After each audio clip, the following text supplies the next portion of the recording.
So as it turns out, the last couple sections we were talking about things called polygons. Prefix poly means many. And so we talked about many-sided figures. And a polygon was a closed two-dimensional figure that surrounded a region. And then we talked a little bit about areas of regions. So in section 8.4, we have kind of analogous situation in 3 dimensions in space. Okay, so what we can talk about is what's called a polyhedron.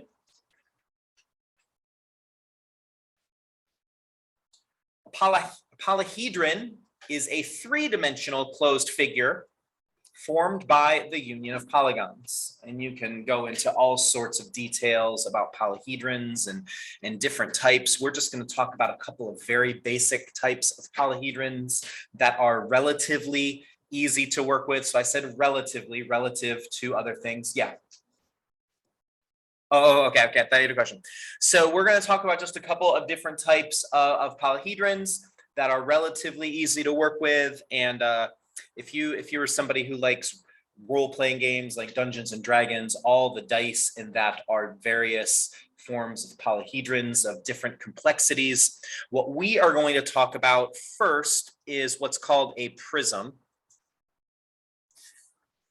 Actually, we're going to deal with even a more specific type of prism called a right prism. So we're not going to deal with things that are slanted or leaning over, but just for ease of discussion, we're just going to call that a prism. So what a prism is it has 2 congruent polygons as bases. So they could be triangles, they could be squares, rectangles, octagons, whatever. You have 2 congruent polygons as bases, and then you have rectangles that join them as join the sides. So for instance, I'm going to try my best. I am not the best person at drawing things. So this, I'm going to attempt to draw a prism that has a triangle as its top and bottom. So prisms can be oriented anyway. I'm only good at drawing them standing upright. Okay, so I'm sorry, I'm not trying to indicate to you that this is the only way they can sit. So this is a prism with a triangle as its base, and notice I'm just drawing rectangles as the different sides. Okay, so we have a congruent triangle on the top, and if from my 5th grade art class, if I draw the dotted line for perspective here, then we have a triangle at the bottom. They're supposed to be congruent, meaning the same thing on the top and the bottom. I could draw one that has a quadrilateral of some sort, maybe a rhombus or a parallelogram as its top and bottom. So again, here is my drawing, something like that. I could attempt to. I was not able to pull this off very well in my other class, but maybe you'll have a better experience of the Perkster today than they did. Let's try to do one that has a hexagon, meaning 6 sides. Okay, so there's my hexagon for the top, and then I'm going to join, again, the sides are just going to be different rectangles. Oh, that's actually not too bad. Pretty good effort by me today. Must be because it's Monday and I'm well rested. Okay, so each of these, you can see I've got the same thing on the top and the bottom, and then all of the sides as I go around it, if I rotate it, are just various rectangles. Now this last thing is technically not a prism, but it's going to follow the same pattern as a prism. So I'm just going to throw it here. If I make a circle as the base, if I make a circle as the base on the top and the bottom, well, what's this kind of figure called when we have a circle on the top and the bottom? It's a cylinder. Okay, so I'm going to write that. So again, I just want to reiterate for clarity, a cylinder is not a prism. No math person would call it a prism. I am just putting it there because it obeys the same features. And when I tell you the pattern for finding the space inside, it's going to follow the same pattern. Okay, so I'm just trying to make sure that because there's a lot of information, I'm trying to give this to you in a way that's as easy to remember as possible. So that's the first kind of polyhedron that we're going to talk about. It's called a prism. The other type is called a pyramid.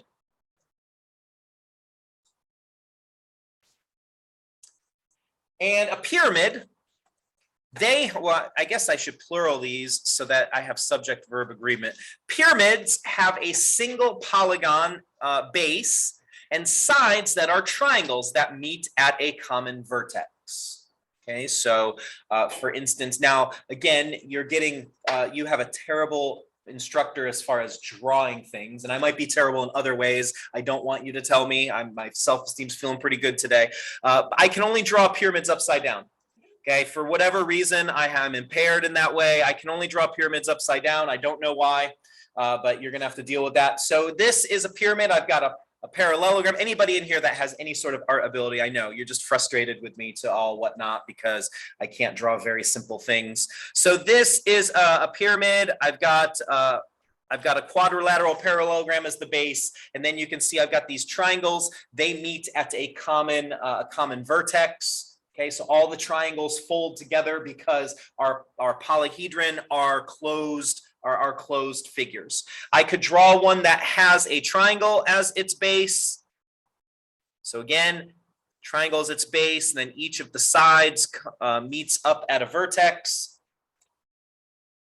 I'm not going to push my luck and draw one with a hexagon at the base. I'm feeling pretty good about the hexagonal prism that I drew in the previous example, but I am going to draw one more. Again, this is not technically a pyramid, but when we talk about doing some calculations, it follows the same pattern. So if I put a circle as the base, what is this called when I have a circle as the base? Yeah, we're all familiar with twisty treats. So this is a cone. Okay, and so a cone is a circle that has basically it's a single triangle that's been folded around. But again, no math person would call that a pyramid, but it's going to abide by the same characteristics. So what we're going to do now is we're going to figure out what is this space inside. Like if I was going to fill up any of my prisms or pyramids with water or whatever, how much could it hold if I need to find that volume? So the first thing we're going to do is the volume of a prism. Remember, the prism has the same bases, congruent bases, and then rectangles on the side. So the volume of a prism is given by this. It's the area of one of those bases. So whether it's a trapezoid or a circle or a parallelogram or a triangle, it's the area of the base times the height of the prism.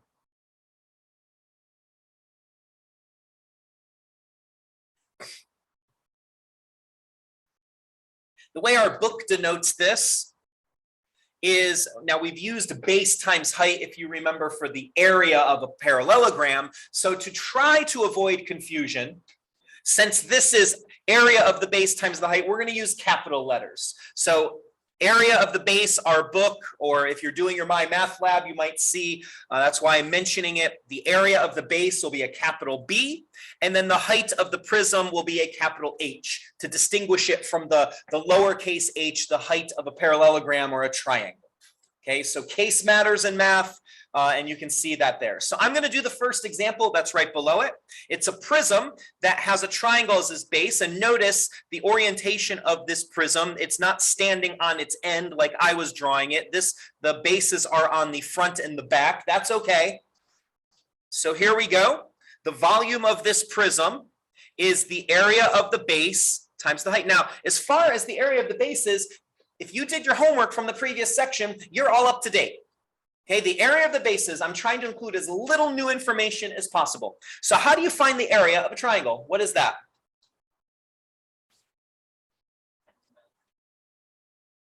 Perfect. A half, it's half a parallelogram. Triangle is half a parallelogram, so it's 1/2 the base times the height. So here we go, 1/2. What's the base of the triangle that's on the front?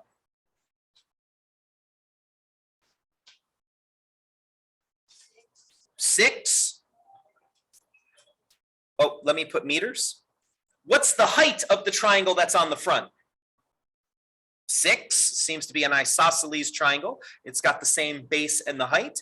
And then times, so I'm going to put some parentheses around that so that you know that that is the area of the triangle. And then what is the height of the prism? What's the distance between the two triangle bases? 9. It's that 9-meter measurement that we have on the side. So to find the volume of any prism, you're going to find the area of the base. In this case, that's the front of this. And then the height is the distance between those two bases. And once you've done that, once you've put the proper information in the proper place, it's a calculator problem. So I have 9 times 6 times 6 times a half, or divided by 2. So 9 times 6 times 6. Then I'm going to times by 0.5, or you can divide by 2. It's the same thing. And I get 162. And it's volume. Meters times meters times meters. What do you think that's going to give me? Meters cubed, cubic meters. So there it is, meters cubed. And there's my volume. And if we wanted to change that, this is not going to be part of your test, but it's something that we talked about in the last unit. If we wanted to then change that into kiloliters, we could, because there's a 1-to-1 conversion. So we could know how many kiloliters or liters are also in that prism. But that's not for today. What I would like you to do is, here's the next one. This is a box, which we talked about briefly, but a box is just a prism. So you're going to find the area of the base, meaning the area of, I'm just going to do the bottom times the distance between them. So I'm going to give you 90 seconds or so to do that.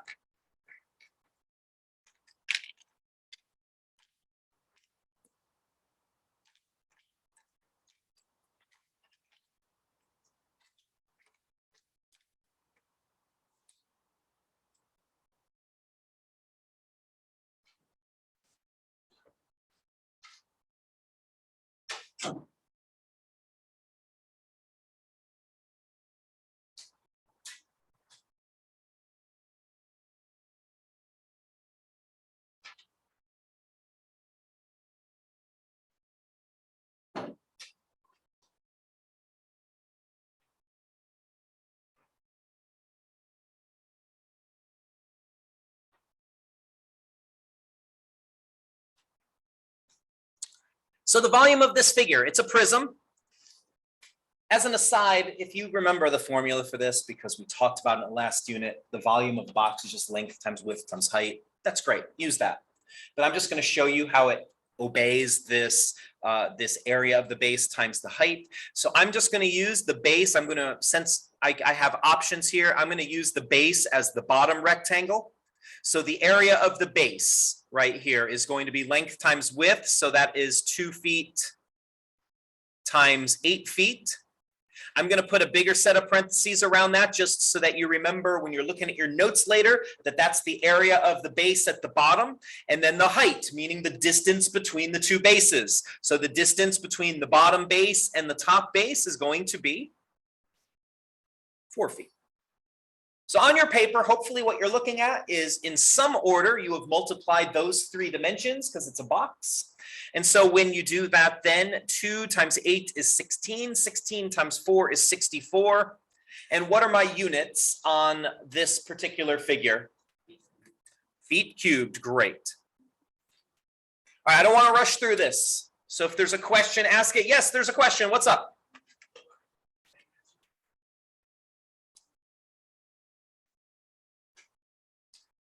Sure. So a box is something that, because every side is already a rectangle of some form, okay? So the box, you could basically say any side is the base.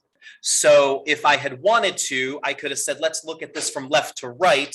And I could have said, okay, what if this side here is the base? Okay, so then the area of that is 2 times 4, and then the height would be this dimension. Okay, and so we have flexibility in the case of a box that we don't have in the case of a prism that has triangles, or on the next page, we're going to do a prism that has a trapezoid as top and bottom. So we have less flexibility. Great question. Any other questions before I flip the page? Yeah.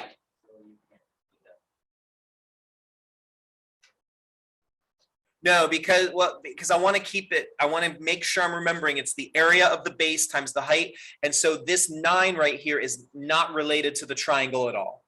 It's not a dimension of the triangle. All right, so I'm going to flip the page. I've got another example for you right here. This time you've got a prism that has a trapezoid. So I know that I just grabbed this, picture from an example in the book, and they've really kind of overdone it with the dimensions. So I'm just so that you're clear, the base up here, this is a trapezoid. Okay, it might not necessarily look like it to you, but that is a trapezoid on the top and the bottom. The intent is that's the base. So you're going to find the area of the base times the height between those bases. So give that a try, and we will compare notes in a minute.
All right, the volume of a prism is the area of the base times the height between those bases. In this case, my base is a trapezoid, so I'm going to put a parenthesis here. This is my area of the base. I'm going to just write a little note so that when you're looking at your notes later, I'm just going to write here at the top, this is going to be the area of the trapezoid.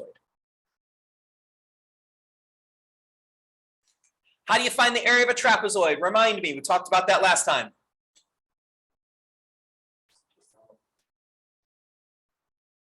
Close.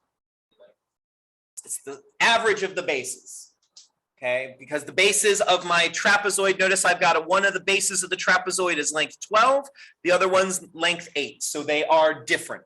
Yes, the formula, you're totally right. The formula is the sum of the bases divided by 2, but I tried in class to give you a way to remember that. The average of the bases times height. It kind of follows the pattern that we were using for parallelograms and for triangles. So the average of the bases is going to be 8 plus 12 divided by 2. And then what's the distance between those two bases on the trapezoid? It's 10. Okay. That's the area of the trapezoid.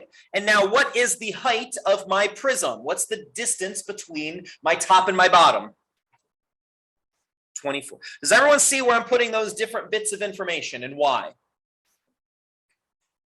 The volume of any prism is the area of the base times the distance between those bases, which is called the height of the prism. Okay, so there we go. Again, I've got all of my numbers in there. So now what I've got is 8 plus 12 is 20 divided by 2, that's 10 inches, times the height of the trapezoid itself is 10 inches, times the distance between the trapezoid, which is 24 inches. So 24 times 10 is 2,400 inches cubed. Anybody got a question about finding the volume of that prism? I got one more prism that we are going to deal with here before we move on to pyramids. All right, I'm just going to keep going. If you got a question, just raise your hand. You're not an interruption. You are the priority, so make sure you get all that you need. So here's our last one. Again, this is a cylinder. I'm going to write that here so that anybody watching on video does not feel the need to send me an email and correct me. But the reason I wrote prism in exercise 3 is because a cylinder follows the same pattern. It's going to be the area of the base, which is a circle, times the height. Okay, so it's absolutely no different. Go for it.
Since we are taking some time to review, because yes, there's a test on this unit next time, remind me, what is the area of a circle? Perfect. Thank you very much. Pi r squared. So we're going to use the pi key on the calculator, or again, if your calculator, I'll remind you of this on the test. Don't worry. If your calculator doesn't have a pi key, use 3.1415 just to give you enough decimal places to hopefully avoid any round off error. So r squared, the r of the circle in question is 6, so 6 inches squared. Okay, that right there is the area of the base. That's the area of the circle at the bottom. Now the height between the two circles is 24 inches. Everybody tracking with me on why I put the particular number in a particular place?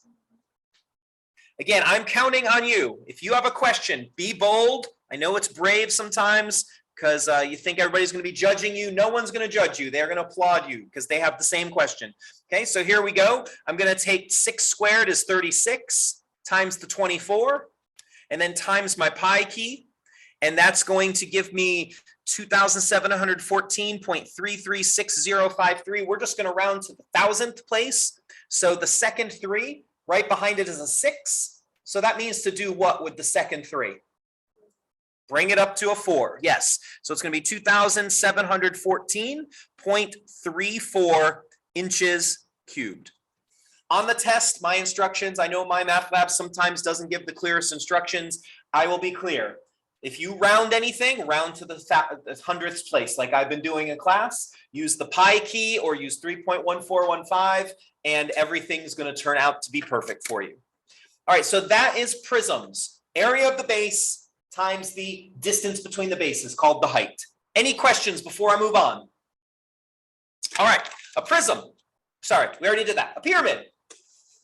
Pyramid's very similar. Again, trying to go slow, trying to make sure that it's not too much all at once, but I'm trying to also show you relationships to make things easier to remember. So the volume of a pyramid is very similar. The only difference is this. It's going to be 1/3 the area of the base times the distance to the point at the top. I'm going to call that to the vertex.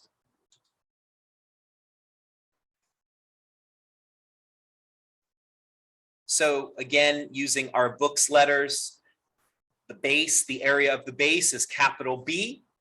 And then the distance up to the vertex at the top is going to be the height, or capital H. Again, using the capitals because these are the base and the height of the 3-dimensional polyhedron.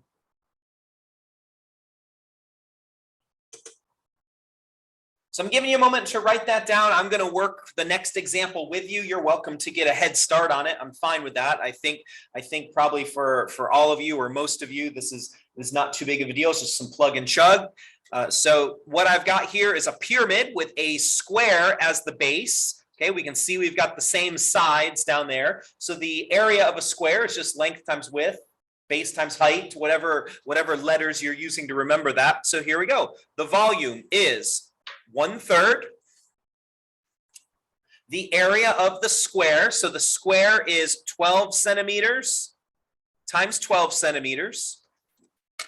Again, for your notes, just because when you're looking back and reviewing for our test, I want things to be clear. So I'm going to circle this in pink.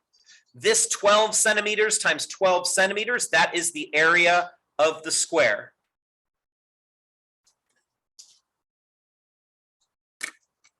And then times my height. The height up to the top, the very peak of this pyramid, is 15 centimeters. So I'm just going to multiply those numbers. I'm going to take 15 times 12 times 12. Since this 3 is in the denominator of the fraction, I'm going to divide by 3. Okay, and if I have to round, we're not going to have to round on this one, but if we have to round on any of them, round to the 100th place. Okay, so here we go. So here's my calculator. So what I've got is 15 times 12 times 12, and then I'm going to divide that by 3, and I end up with 720. And once again, this is volume. Volume is always a 3-dimensional unit, so centimeters cubed. So area of the base times the height, and then you multiply by 1/3 or divide by 3. Either way you want to remember that. Okay, I'm going to flip the page. If you got a question, wave that hand in the air. Be aggressive with me. Here's the next one. The next one's a pyramid, has a triangle at the base. And the nice thing about that triangle is it's a right triangle. So that makes the base and height of that little triangle easy to find. So give that a try. Find the volume in exercise 4.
All right, so the volume of this is going to be 1/3. Now I'm going to do the area of the triangle. So the area of a triangle, I think we've done one today, is just a half the base times the height. So it's a half the base of the triangle, which is going to be 9 feet times 15 feet, or if you reverse the order of those two, that's immaterial. Again, for your notes, just to make sure you're seeing where things are coming from, this right here, this is the area of the triangle. And then times the height of the pyramid, and the pyramid here is 13 feet tall. Again, is there any concern about where I'm putting particular numbers? Yeah.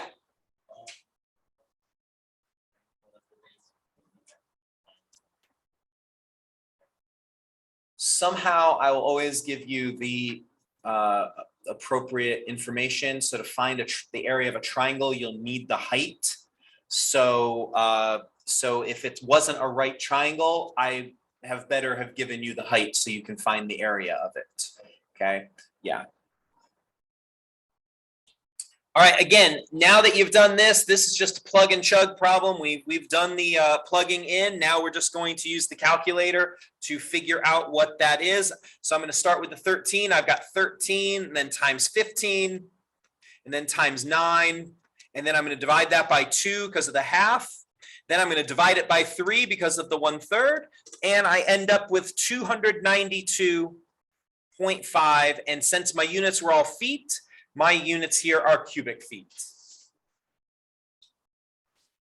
I've just got one more example of a pyramid. And again, I know this is not a pyramid. This is a cone, is the actual technical mathematical name for it. But once again, the cone follows the same pattern as other pyramids. It's 1/3 the area of the base times the height.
All right, we already talked a moment ago when we did the cylinder about the area of a circle. Area of a circle is pi r squared. So my volume of this cone is going to be 1/3 times pi times that radius, which is 3 centimeters, and I'm going to go ahead and square it. So once again, as I've done the other examples, I'm just going to make sure that you're clear that this right here, this pi r squared, this is the area of the circle. And then we're going to take that area of the circle, and we're going to multiply it by the height of the cone, which is 14 centimeters. Then we use a calculator. Make sure you feel good about using your calculator. If you're getting different things on your calculator than I'm getting, then just hang out after class with me. I'll watch you push the buttons. We'll see what's going on. It's probably something really small. So here we go. I've got 14 times the 3 squared, which is 9. Then I'm going to multiply by the pi key. And then I'm going to divide that by 3 because of the 1/3 out in front. And when I go to round that to the 100th place, that 4 is going to round to a 5 because of the 6 that's right behind it. So it becomes 131.95 centimeters cubed. Anybody getting different values on these things that we need to talk about before I move on? All right, well, you've done the bulk of the material. I've just got one new figure to introduce you to, and then we're just about done. So congratulations. I hope it hasn't been too bad. I know there's a lot of information in these two sections that you have to remember. The last three-dimensional figure that we are going to add to our repertoire is called a sphere. Now, we defined a circle in our last section. A circle is all the points in the plane in a two-dimensional space that are the same distance from a central, fixed central point. There's only one word different for something to be a sphere. A sphere is the set of points in space, okay? Three-dimensional space. So a sphere is the set of points in space that are equidistant. In case you don't know what that word means, equidistant, the prefix equi means the same, equal. Okay, so the same distance from a fixed center point. And you can see a pretty well-drawn example right below it, so I'm not going to waste your time while you watch me do bad art on the screen. So there's two things we're going to talk about for a sphere. I'm sorry, I have no clever way to help you remember this. You're just gonna have to remember it. The volume of a sphere is 4/3, 4/3 times pi. So that comes into play again, times r cubed.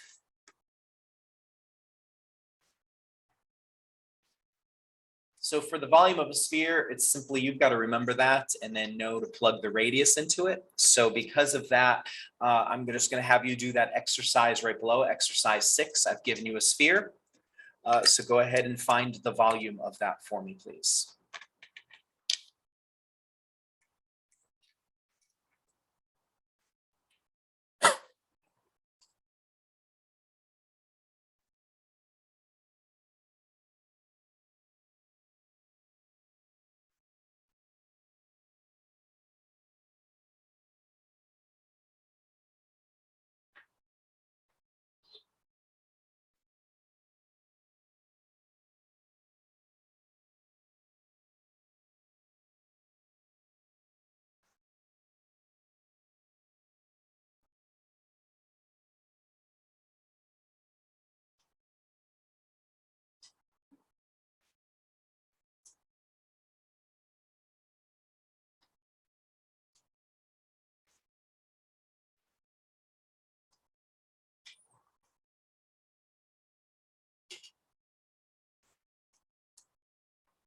All right, so the volume of our sphere here is just 4/3 times that pi button and then times r cubed. So according to the dimension I gave you for the sphere, what is going to be the value of r?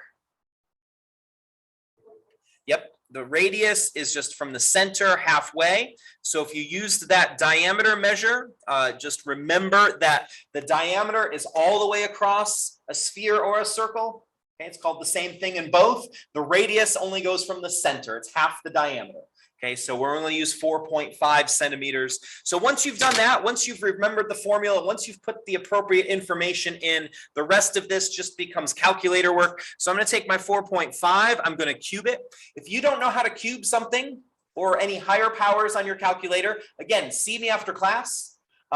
If you have a Texas Instruments or a Casio calculator, more likely than not, it looks like this one. There is another button on some of the other Texas Instruments calculators that I can show you, but my button to raise something to a higher power is this one right here, the Y with an X exponent. So I've put in 4.5, then I'm going to hit that button, and then I'm going to hit the exponent, so I'm hitting the number 3, and then I've got to hit equals. And so 4.5 to the third power is 91.125. So verify that you can get that on your calculator. I mean, you can hit 4.5 times 4.5 times 4.5, but that takes about double the time, and I'm lazy, so there we go. So that's 4.5 to the third times my pi key. To do the 4/3, any suggestion on how I do 4/3 now? Perfect. I just wanted you to tell me to make sure that we're clear on it. You're going to multiply by the 4, the top, then you're going to divide by the 3, the bottom. Okay, so I'm going to multiply by the 4 and then divide by the 3, and that turns out to be 381 point, and then I've got 703. Well, since that 3 is less than 5, that means I'm just going to leave this as 0.70 centimeters cubed. Some of the others of you on your calculator, instead of having the Y to the X, you have a button that looks like this, it looks like an upside down V. That's called a caret, and that is the symbol for exponents. So you might have the caret symbol. Then what you would have done is you would have hit 4.5, and then you'll hit the caret symbol, and then you'll hit 3, and then equals, and you'll get the same thing. Okay, it's just a different keystroke. You're going to have one of those two on the calculators you have. Okay. Last page. Our surface area of a sphere. So the last couple of problems we're going to do, we're going to talk about surface area, which means if I was a bug and I was crawling around on the outside of that sphere, how much area do I have to run around on? Okay, or if I'm wrapping it, for maybe I'm giving somebody a basketball for Christmas, and I want to be real obvious, and I'm just going to wrap it in paper. What's the area of the paper that I need to go around that? Or if I wanted to calculate the area of the Earth, okay, how would I do that? How do I get the surface area? Well, the surface area of, I'm going to use SA because there isn't really a single letter that's used for this. The surface area of a sphere is 4 times pi times r squared. Now, you might not think that this is interesting at all. I think it's interesting that it works out like this. If I cover up the 4, the pi r squared is just the area of a circle. So I think it's interesting because circles are round, they're related to pi, so they've got this irrational number. I think it's interesting that the surface area of a sphere with the same radius is exactly 4 times that. So to me, that's just a really interesting relationship, that the surface area of a sphere is exactly 4 times the area of that circle that's in the middle of it. So if you would do me this favor again, it's just remembering that relationship. Could you find the surface area of the sphere from the previous problem, the one that we just did?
All right, so again, it's just a matter of putting the right number in the right place. So the surface area of that sphere from the previous problem is 4 times pi. The radius was 4.5 centimeters, and we're going to square that.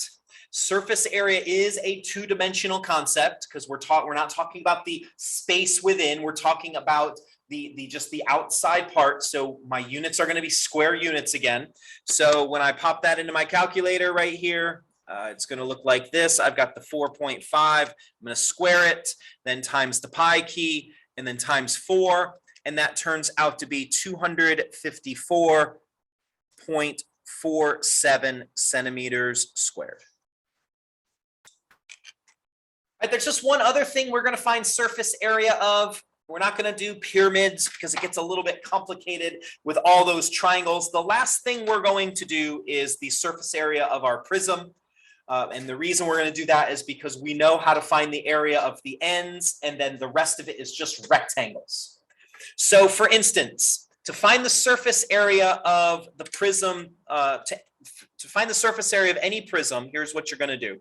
Okay, there's not a fancy formula for this. It's basically just going through all the sides. The surface area is the area of the base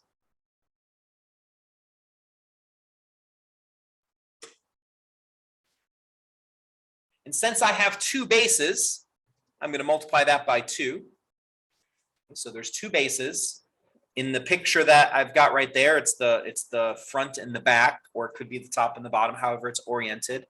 And then plus, and then the best way that I can say this is you're just going to add up the areas of the rectangles, of the rectangular sides. So then from there, what you're going to do is you're going to add up the areas of the rectangle sides.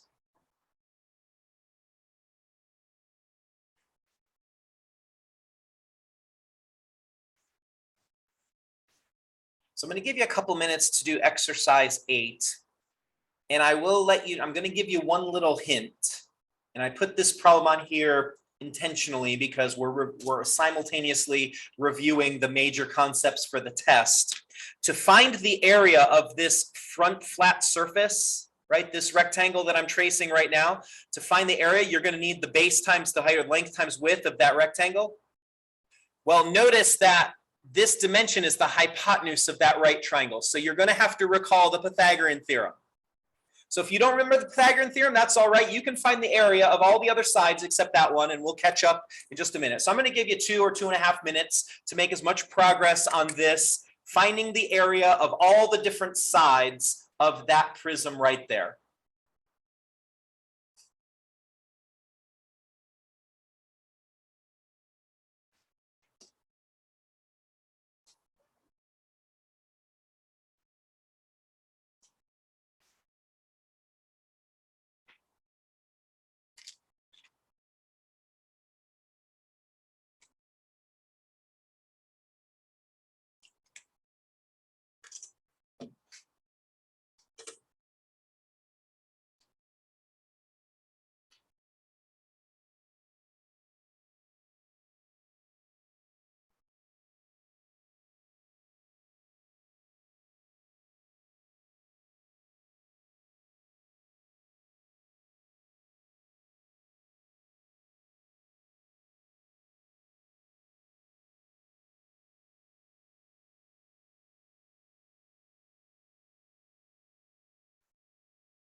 right, so just to get this first part out of the way, and then we'll go about the surface area, but I am just looking forward and notice that to find the area of the front-facing rectangle, I am going to need this dimension that I'm tracing in blue right there, which is the hypotenuse of the right triangle. So what is the Pythagorean theorem? How do I find that length?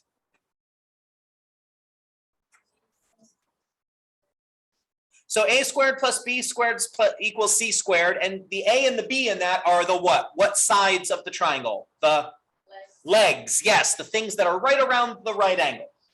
Okay, so my Pythagorean theorem is my first leg is 6 squared, plus my second leg is 6 squared. And that equals that blue side that I traced, and you can call that anything, but just for just to have something, I'm going to call it x. Okay, if you had too much algebra and x is traumatic, use a question mark or a smiley face or whatever makes you happy there. So that's x squared is my hypotenuse. So 6 squared is 36 plus 36 is equal to x squared. That is 72 when I add those together. And then we talked about this last time. I'm just going to hit the square root button on my calculator. And so 72, when I hit the square root button, I'm going to round to the hundredths place because that's what we've been doing. I'm going to use 8.49 when I round that appropriately. So 8.49. So that side that I'm missing is 8.49 meters. Everybody following me where we got that value from?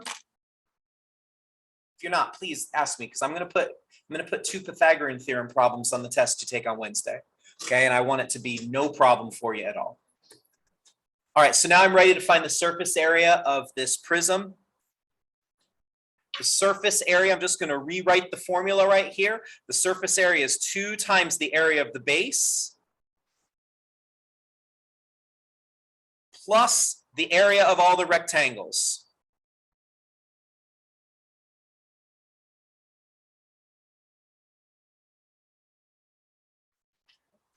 So it's the area of all rectangle sides. Okay, here goes. The base of this is a triangle. We did this earlier when we found the volume of this very same figure. The area of a triangle is a half times the little b base times the little h height. So 1/2 times the 6 times the 6. Okay, that's the area of my triangle. Plus. Doesn't matter what order we do these in. I'm just going to start with the back. So I'm going to start with this back side right here. What are the dimensions of the back side of this prism?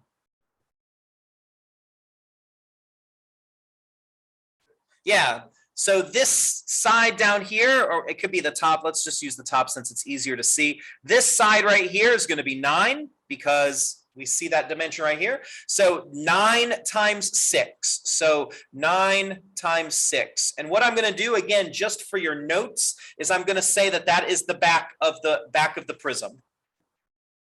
Plus, let's do the bottom. What are the dimensions of the bottom rectangle of the prism? 9 times 6 again. They happen to be the same, but I'm going to label them just so that you know where I got this from. This is the bottom. Plus, and then last but not least, what's the dimensions of this front face right here? Yep, 9 times 8.49, or it doesn't matter which order you do that in. So 9 times 8.49, and I think I squeezed it in. I'm sorry that I had to get a little messy with my writing there. And so this is I'm going to call that the front. So those are the 3 rectangles just looking around the side. And I just individually found the area of each of those rectangles. So if we went back, we're not going to do it just for time, but if we went back and did the trapezoid that we saw earlier, you don't have to flip your page. I just want to show you. If we did the trapezoid, we would find the area of the top and the area of the bottom. That's 2 times the bases. How many sides would I have when I went around to find the area of? Yeah, there'd be 4. So you'd have 4 little multiplication problems, length times width or base times height, that you would have to do. So it's a little tedious, I understand. Just got to keep track of the different dimensions. But once you've done that, the rest of this is just calculator work. So inside the parentheses, 6 times 6 is 36. Half of 36 is 18, and 18 times 2 is again 36. 9 times 6 is 54. 9 times 6 again is 54. And then 9 times 8.49, I don't know what that is off the top of my head, is 76.41. And now I just add all those up. 76.41 plus the 54 plus another 54 plus the 36 is equal to 220.41. All of my units were meters. Since this is surface area, it's meters squared. All right, we've got one more surface area problem that we are going to do. It's another prism, but this time again, it's a cylinder, but it follows the same sort of pattern. So this is the last exercise. I'm going to work this exercise along with you. So the surface area of any prism, okay, we're treating the cylinder, as I've said 100 times already, we're treating a cylinder like it's a prism. So the surface area is 2 times the area of the base, which is a circle, plus the area of all the rectangle sides.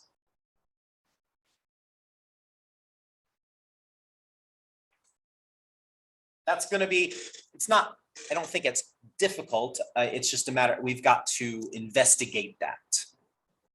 So here's what I would like you to do. I'm going to give you 60 seconds. Don't worry about this second part. This is the part I'm going to do with you, the area of the rectangle sides. I want you to write down 2 times the area of the base. Get that part knocked out.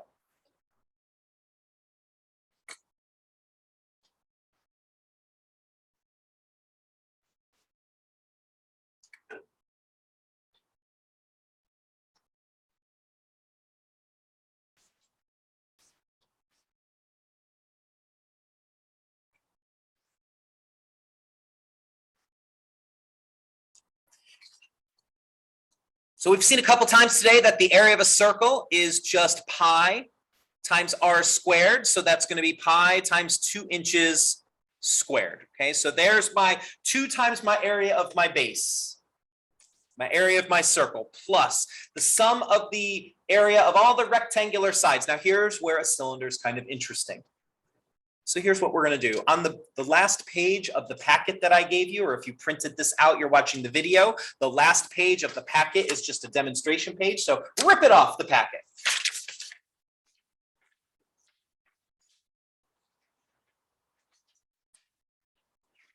What I would like you to do with that rectangle is make a cylinder out of it. Just wrap it around like it's a can of soup and make a cylinder out of it. So I have done that. It's not really great on the document camera, but I have done that. I've made a nice little cylinder out of this. Okay. Would you all agree this is a cylinder? And we want to find the surface area of the cylinder. Now, the part of my demonstration, we don't have a top or a bottom to our cylinder. But we've already found those areas. What I'm interested in is the area of the rectangular sides. Now, when I unfold this, okay, when I unfold this cylinder, how many rectangular sides does a cylinder have? Just has 1. So the trick for us is finding the dimensions of that one rectangle. Okay, so again,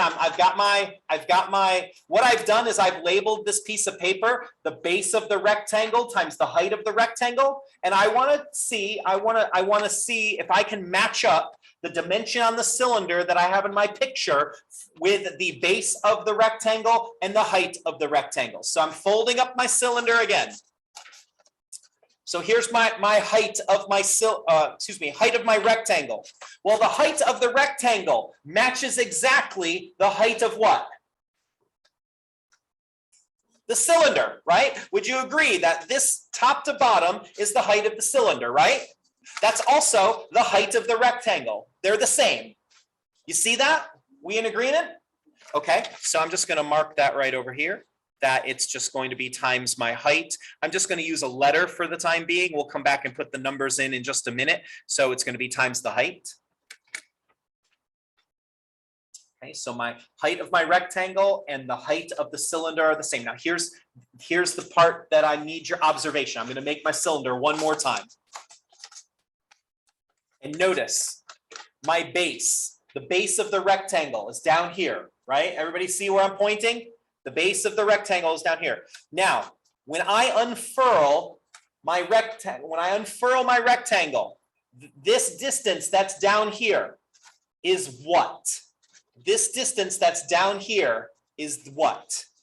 It's the distance around the circle, which you use the great word, is called the circumference, right? We talked about that last time. So when I unfurl this, the base of the rectangle is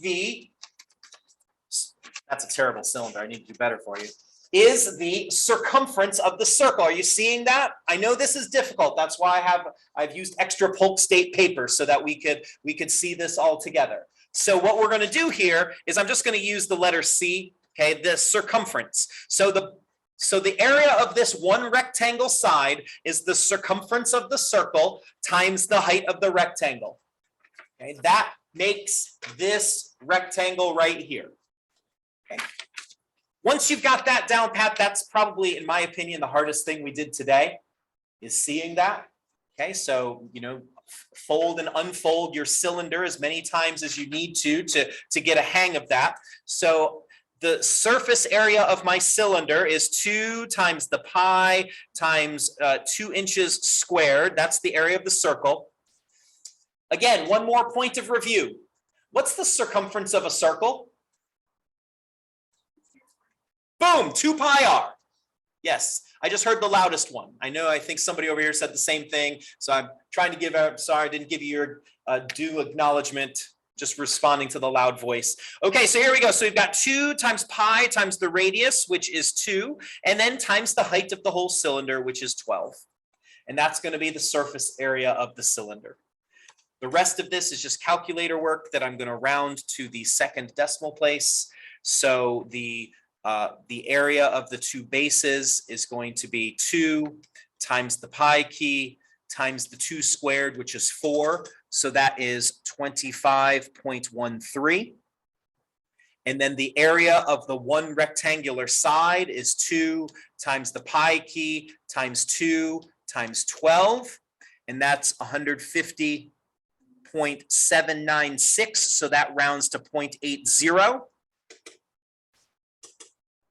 And now I'm going to take 25.13 plus 150.80, and that gives me 175.93. The units were inches. We were finding surface area, so the units are inches squared.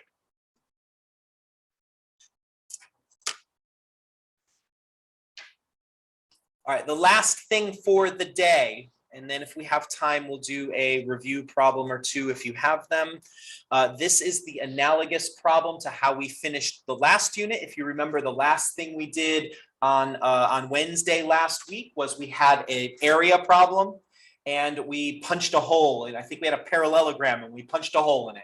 So we had to find the area of the parallelogram and then we subtracted the area of the circle that we cut out or punched out. So similarly, this is a three-dimensional figure. What's the bigger figure that I have here? It's a cube, it's a box, it's a prism. And I've carved out, okay, so somehow I've carved out this pyramid out of it. So what I want you to do is the same thing we did with the area, is I want you to find the volume that remains of this cube. I started with the cube, I carve out the pyramid. What's the volume that's left over? I'm going to give you a couple minutes to work this out, and then we'll compare notes.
All right, so I'm just gonna get started for time's sake.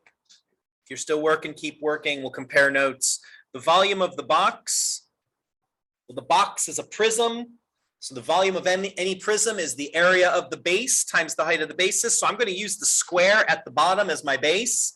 So that is 3 feet times 3 feet.